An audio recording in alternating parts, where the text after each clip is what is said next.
Bienvenue dans Euronews Soir pour découvrir l'essentiel de l'actualité européenne et internationale. Voici les titres de ce journal. Plusieurs personnes ont été blessées à Londres dans une attaque à l'arme blanche considérée comme un acte terroriste. La police a tué un suspect qui portait sur lui un engin explosif factice. Dans l'actualité également, la passation à la tête du Conseil européen. L'ancien Premier ministre belge Charles Michel succède à Donald Tusk. Il promet une Europe confiante et sûre d'elle.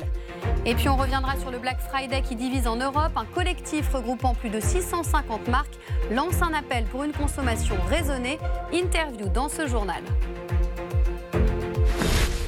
Un coup de projecteur enfin sur un rappeur hongrois engagé contre le réchauffement climatique. Euronews l'a rencontré à 3 jours de l'ouverture du sommet de la COP25 à Madrid. Je vous le disais en titre, une attaque au couteau s'est déroulée cet après-midi à London Bridge, dans le centre de Londres. Il y a plusieurs blessés, dont des graves. La police parle d'une attaque terroriste. Guillaume Petit. Un homme à terre, encerclé par des policiers armés. Ces images ont été filmées sur le London Bridge peu après 14h, heure locale, en plein cœur de Londres. La police vient de neutraliser le suspect d'une attaque au couteau. Dans les rues, c'est la panique. La capitale britannique vient une nouvelle fois d'être le théâtre de ce qui sera décrit pendant plusieurs heures par les autorités comme un incident, puis confirmé comme étant un incident de nature terroriste. Selon la police, toujours, plusieurs personnes ont été poignardées. Le suspect, lui, a été abattu. Je souligne que nous n'excluons aucun motif. Il serait inapproprié de spéculer davantage. En raison du fait que l'assaillant était équipé d'un engin explosif factice, des spécialistes se sont rendus sur la scène du crime.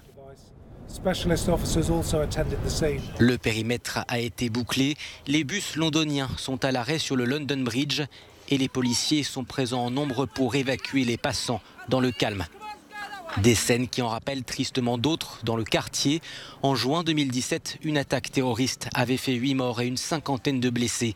3 assaillants avaient foncé sur la foule à bord d'une camionnette sur ce même pont avant d'attaquer des passants au couteau à quelques mètres de là, dans le quartier de Borough Market. Un attentat qui avait alors été revendiqué par l'État islamique. Ce soir, le Premier ministre Boris Johnson parle d'un acte épouvantable et a adressé toutes ses pensées aux victimes et à leurs familles. Je veux aussi rendre hommage à la bravoure extraordinaire de ces citoyens qui sont intervenus physiquement pour protéger la vie des autres. Alors que le London Bridge reste totalement bouclé, la police a demandé à la population d'évacuer le secteur sous le choc pour la 2e fois en moins de 3 ans. Au revoir Donald Tusk, bienvenue Charles Michel. L'ex-premier ministre belge a dévoilé ses priorités en prenant la tête du Conseil européen. Il veut notamment faire de l'Europe le leader mondial de l'économie verte. Audrey Tilve et Yolène de Kerchove. Ils se sont attardés sur le tapis rouge du Conseil européen pour immortaliser le passage de témoins. Le Belge Charles Michel prend la relève du Polonais Donald Tusk à la tête de l'instance européenne. À 43 ans, il devient le plus jeune président du Cénacle qui réunit les dirigeants de l'Union.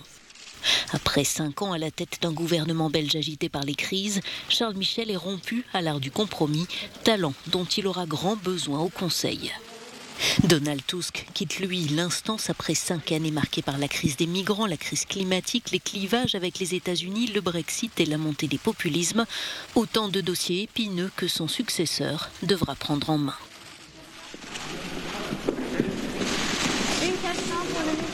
Nouveau job, même pays. Charles Michel entre ce vendredi dans sa nouvelle vie de président de cette institution bruxelloise, le Conseil européen. Je suis conscient de cette importante responsabilité qui m'incombe et bien entendu, je ferai de mon mieux pour l'assumer. Sa tâche, présider la table où les hommes et les femmes les plus puissants de l'Union européenne se rassemblent pour débattre des thématiques du jour. Il a la réputation de trouver facilement des consensus après avoir été Premier ministre d'une Belgique politiquement divisée. Charles Michel a la politique dans le sang, il est le fils aîné d'un ancien commissaire européen. À 18 ans, il est devenu conseiller et ministre du gouvernement régional à 25 ans.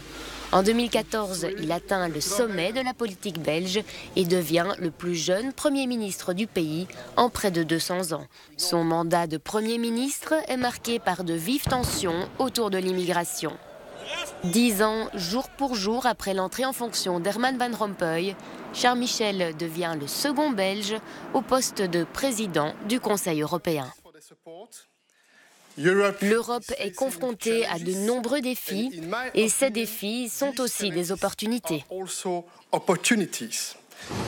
Pour Charles Michel, le plus grand test sur ses compétences en matière de consensus l'attend maintenant. Jean-Claude Juncker, lui, a été longuement applaudi lors de son dernier point avec la presse européenne. Il doit passer la main la semaine prochaine à l'Allemande Ursula von der Leyen, qui prendra la tête de la Commission européenne. C'était son dernier briefing avec la presse européenne. Après 5 ans d'une présidence marquée par son franc-parler, Jean-Claude Juncker s'apprête à passer la main. La semaine prochaine, c'est Ursula von der Leyen qui lui succédera aux commandes de la Commission européenne. Se remettant tout juste d'une opération, il ne s'est pas départi de son ironie légendaire. J'ai souvent dit que l'euro et moi, nous étions les seuls survivants du traité de Maastricht. L'euro sera seul. Je prends quelques questions. La crise grecque, celle des réfugiés, les provocations de Donald Trump et le Brexit, le luxembourgeois a traversé bien des tempêtes politiques, mais se dit inquiet d'un phénomène plus insidieux. En ce qui concerne l'état de droit, je suis inquiet que dans plus d'un pays, l'état de droit ne soit pas entièrement respecté. Entirely enough. J'ai faim, oui. Avant le déjeuner, la dernière photo de famille dans la salle de presse de la commission, celui dont l'image avait été ternie par le scandale des LuxLeaks, mais que beaucoup ont loué pour sa détermination politique, se retire à 64 ans, après quasiment 2 décennies à la tête du Luxembourg et un mandat à la tête de l'exécutif européen. Direction la France, où aucune condamnation n'a été requise contre l'archevêque de Lyon, Philippe Barbarin, jugé en appel pour ne pas avoir dénoncé les abus sexuels d'un prêtre de son diocèse. Rappel des faits avec Guillaume Petit. C'est au 30 janvier que la Cour d'appel de Lyon a mis en délibéré sa décision après le 2e procès du cardinal Barbarin. L'archevêque de Lyon, qui a fait son retour jeudi au tribunal, avait été condamné en mars dernier à 6 mois de prison avec sursis pour ne pas avoir dénoncé un prêtre de son diocèse accusé d'actes pédophiles. Le cardinal Barbarin avait été mis au courant à 2 reprises, d'abord en 2010 par le prêtre lui-même, puis en 2014 directement par le biais d'une victime. Mais comme en première instance, le parquet n'a pas requis de condamnation. Selon l'avocat général, il est difficile d'estimer si le cardinal Barbarin avait la volonté ou la conscience d'entraver la justice. Ce dernier a concédé des fautes, mais s'est défendu en déclarant que les faits étaient pour lui prescrits et empêchaient une action devant la justice. « J'ai donc agi devant mon autorité à moi, celle de Rome », a-t-il ajouté. Une manière de distinguer sa responsabilité de celle de l'Église, un argument qui semble avoir fait mouche. L'avocat général a appelé la Cour à faire la distinction entre le cas d'un homme et les fautes d'une institution. Reste à savoir si la Cour en décidera autrement, comme elle l'avait fait lors du premier procès. Venons-en à ce vendredi, pas comme les autres, dans les magasins. Le Black Friday attire les foules autant qu'il repousse. Alors dans quel pays d'Europe consomme-t-on le plus ce jour-là? Quels sont les secteurs qui en profitent? Le point avec Louise Pezzoli. Un peu partout dans le monde, les consommateurs se sont rués sur la bonne affaire ce vendredi, jour de Black Friday comme ici en Allemagne. S'ils sont nombreux à se rendre dans les magasins, c'est en réalité Internet le grand gagnant. L'année dernière, 60% des Européens entre 16 et 74 ans ont fait des achats en ligne contre 32% en 2008. De plus en plus populaires, les achats en ligne séduisent par leur facilité. Acheter n'importe où à n'importe quel moment, un mode de consommation qui séduit surtout les hommes plus que les femmes. En effet, 59% d'entre elles font leurs achats en ligne contre 61% chez les hommes, bien que les femmes soient de plus en plus nombreuses ces dernières années.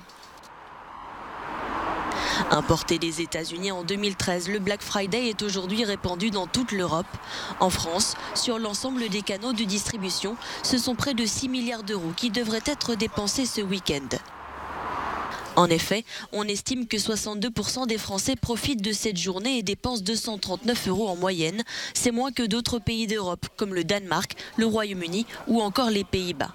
Enfin, le Black Friday, c'est surtout une aubaine pour les secteurs de la mode, des équipements électroniques et de l'électroménager qui réalisent lors de ce week-end les plus gros chiffres d'affaires. On le disait à l'instant, nous sommes le vendredi 29 novembre, jour J du Black Friday, cette journée de promotion exceptionnelle qui ne fait pas l'unanimité en Europe. Pour en parler, je reçois Nicolas Rohr. Bonsoir. Bonsoir. Vous dirigez une marque de vêtements respectueuse de l'environnement et vous êtes à l'origine du collectif Make Friday Green Again. En quoi consiste votre action ? Aujourd'hui en France, rien que par an, 500 millions de vêtements sont jetés. Et le Black Friday accentue cette surconsommation. Du coup, avec 700 marques françaises et étrangères, nous sommes réunis autour d'un nom, Make Friday Green Again, pour attirer l'attention de notre communauté autour d'une valeur forte, celle d'une consommation raisonnée et responsable. Prendre le temps de regarder ce que l'on possède déjà pour pouvoir le trier, le recycler, les réparer. Est-ce que cela veut dire que vous soutenez les actions de ceux qui ce matin ont essayé de bloquer des sites de grande distribution ? On n'aime pas trop en fait, la violence dans ces actions-là. On pense qu'aujourd'hui, on doit offrir une alternative pacifiste. Et c'est exactement ce que l'on prône avec ce collectif complètement apolitique et ponctuel, c'est de sensibiliser nos communautés et les consommateurs à une autre manière de consommer, un autre regard qui est plus juste et plus durable. Certains disent que le Black Friday permet toutefois à des familles peu aisées de commencer leurs achats de Noël. Vous leur répondez quoi ? Je réponds que 86% des Français possèdent des vêtements qu'ils n'ont jamais portés. Donc la surconsommation touche tout le monde. On souhaite juste sensibiliser l'ensemble des Français à une consommation plus raisonnée, plus juste, et d'acheter lorsqu'on en a besoin, et non pas parce qu'il y a une nécessité de promotion qui nous aveugle dans nos achats. Donc acheter à un prix juste et stable toute la saison, et je pense la vraie variable qui va nous permettre de moins émettre de CO2. Merci beaucoup Nicolas Rohr pour toutes ces explications. Que s'est-il passé dans le reste de l'actualité européenne ? Voici, comme chaque soir, un tour d'horizon préparé par nos confrères des autres équipes linguistiques d'Euronews et en partie en version originale. Como si fuera una réplica de lo sucedido en Chile, en Lima, la capital de Perú, los estudiantes también protestan contra el precio del billete de metro. Nos confrères espagnols ont suivi ces manifestations étudiantes à Lima, la capitale du Pérou. Ces jeunes protestent contre le prix du ticket de métro. Des heurts ont eu lieu avec les forces de l'ordre. L'augmentation du prix du ticket est un sujet sensible dans le pays.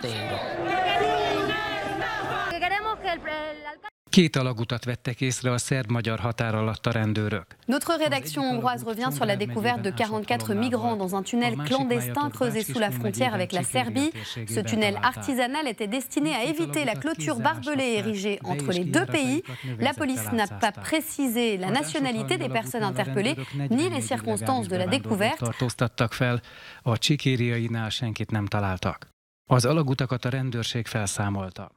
È in corso dalle prime luci del mattino in diverse regioni italiane Nos confrères italiens, enfin, évoquent ce coup de filet de la police contre une trentaine de représentants de la 'Ndrangheta, la mafia calabraise. Les accusations vont de l'association mafieuse au trafic international de stupéfiants, de la possession d'armes au vol aggravé. La 'Ndrangheta est surtout implantée en Calabre, mais elle est aussi devenue influente dans le nord du pays et d'autres régions du monde. Selon les experts, c'est la seule mafia présente sur tous les continents. Nel contrasto alla criminalità organizzata. On termine ce journal avec du rap engagé contre le réchauffement climatique. Nathan Joubiou nous fait découvrir le dernier titre de Noir, un rappeur hongrois en vogue. À l'aube de la COP25 qui s'ouvre à Madrid, le rappeur hongrois Noir, Aaron Molnár de son vrai nom, s'engage contre le réchauffement climatique. Avec R, son nouveau clip dévoilé jeudi dernier, il envoie un message aux responsables politiques leur demandant de prendre de vraies mesures pour faire face à ce problème. Il était l'invité d'Euronews, il nous a expliqué pourquoi utiliser le rap pour faire avancer les choses. J'ai participé à la deuxième grève mondiale pour le climat et j'ai senti que ces jeunes, Fridays for Future, qui sont très sympathiques, me donnaient la solution. Ils expliquent ce que vous pouvez faire. Vous pouvez sauver l'environnement. J'étais assis dans la rue, un homme de 30 ans. Je les ai cherchés et je me suis demandé pourquoi je ne fais rien. Inclure des enfants dans son clip était important pour lui, car ce sont bien leur avenir qui sera impacté si les adultes d'aujourd'hui ne prennent pas les mesures nécessaires.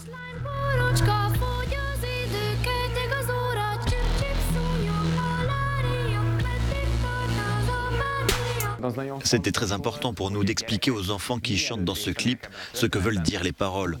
On s'est assis et on a analysé le script. J'ai remarqué qu'à l'instant où ils étaient impliqués dans l'histoire, c'est devenu important pour eux. Que faut-il pour que les responsables politiques prennent conscience de l'urgence climatique et engagent des actions concrètes? Il faut que les politiciens ouvrent les yeux. D'autre part, nous avons besoin de beaucoup de soutien pour les forcer à chercher une solution. Ma responsabilité est de montrer l'étendue du problème pour avoir autant d'attention que nécessaire, parce que pour le moment, ils contournent le problème. Dans son combat contre le réchauffement, Noah a été plus loin. Lors du tournage de son clip, une collecte de déchets a été organisée. Une petite zone forestière de Budapest a également été nettoyée. C'est la fin de cette édition. Merci de l'avoir suivi. Restez sur Euronews. L'information continue. Passez un excellent week-end. À lundi.